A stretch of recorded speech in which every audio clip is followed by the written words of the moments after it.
Hey everybody, I'm Erin, and today I'm going to talk to you guys about volunteering abroad. I'm going to tell you why I decided to volunteer abroad in the past and kind of what my next placement is going to be. So I volunteered abroad one time when I was in Cameroon for 6 months, and this is kind of my official announcement that I'm going to be doing that again when I go to Tanzania for 3 months, and I am leaving in January. So let's start off with my volunteer placement in Cameroon.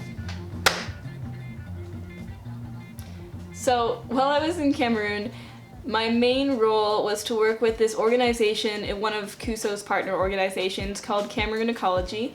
If you don't know what CUSO is, it's basically a nonprofit organization that helps their partners abroad by sending volunteers with the skills that the partner has requested. CUSO has been doing this since the 60s, so they're pretty established, but since their induction they've expanded their pool of volunteers from just students to basically anyone with the skill set to get the job done. To find a placement suited to your skills, you would search for your field in their placement finder on their website. So since my degree is in new media, I searched for a placement in the communications field. I applied for the role of communications advisor for an environmental nonprofit in Cameroon called Cameroon Ecology, and I was honored to be accepted. And what I did when I first got there was a lot of listening and learning and trying to figure out exactly what they could benefit from. So listening was a little bit difficult at first because the placement was in my second language, which was French. So things went along a little bit slower than they might have, but it was a really good learning opportunity for me, and I also improved my French a little bit, so that was a good side note too. But also in the beginning of my placement, my colleague and then eventually really good friend that I still talk with today, Blondin, we decided together to look at the website of Cameroon Ecology. And the website, I soon figured out, no one really knew how to update the website. It was on WordPress. And WordPress is kind of complicated because you have to make sure that all the plugins are up to date, or else sometimes your website can crash. And no one was touching the website because they were afraid of crashing it or making something mess up. So I was like, okay, Blondin, what do you think about switching over the website of Cameroon Ecology from WordPress to a different web host? And so we talked about that a little bit and then decided that that is exactly what we would do. And so we moved the website over from WordPress to Site123. And yeah, that was the main purpose of my placement. But I also did a few other things. I taught 3 workshops, all of them on social media and different aspects of it. And I taught those workshops to my colleagues at Cameroon Ecology because it was something that they requested. And then while I was in Cameroon, I also taught one more social media workshop to a nonprofit organization called Ralufa. And Ralufa was based in the capital city of Cameroon called Yaoundé, so the workshop I conducted was done there.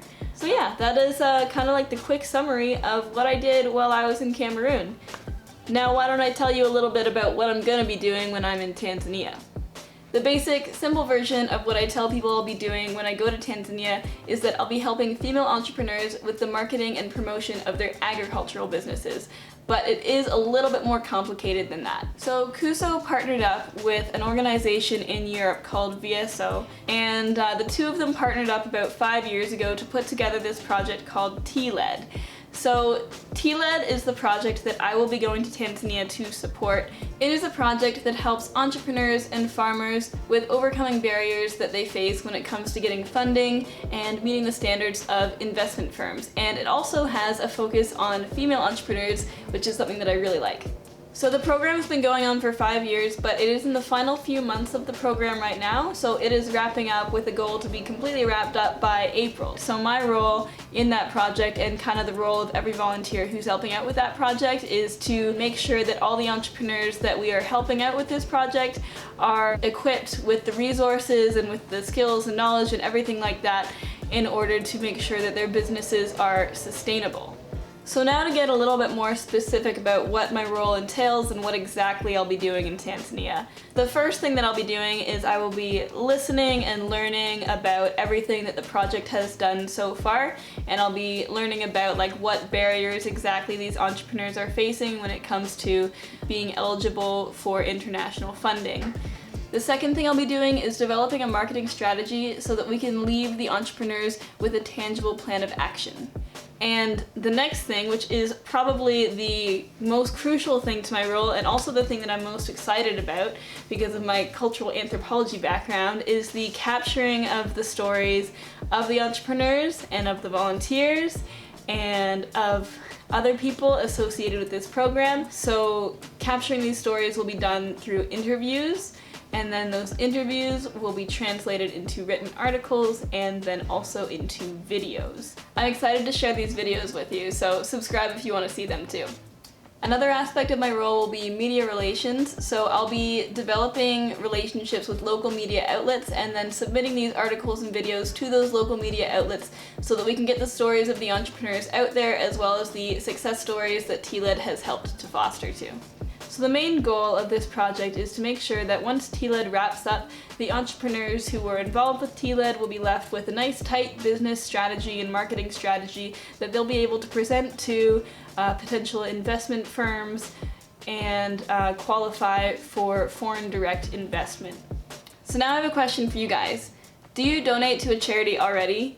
If you do you know exactly where that money is going to without a corporate filter? Now that I've told you exactly what I'll be doing in Tanzania, I want to share what CUSO is as a charity as well. CUSO, being a nonprofit organization, gets a lot of their money from grants. And in order to be eligible for these grants, CUSO asks their volunteers to raise a small percentage of the money that it takes to send a volunteer abroad. So by supporting a CUSO volunteer like myself, you would know exactly where your money was going and what it would be helping with. You would know that it would be going towards getting real tangible results for these female entrepreneurs and overcoming these barriers, and you would also know that I would be passionate about getting to know this community at a ground level. So of course I'll keep you updated on what work I'm doing while I'm in Tanzania, and I'll also be sharing the final results of my placement with you afterwards. So regardless if you want to sponsor me or not, I hope that you follow along in this journey and keep watching the different updates that I'm going to be posting, and you can just subscribe to my channel to see those. If you do want to sponsor me as a CUSO volunteer, then you can find my sponsorship link in the description below. And yeah, so I will see you in the next update. Thanks again for watching. Bye guys!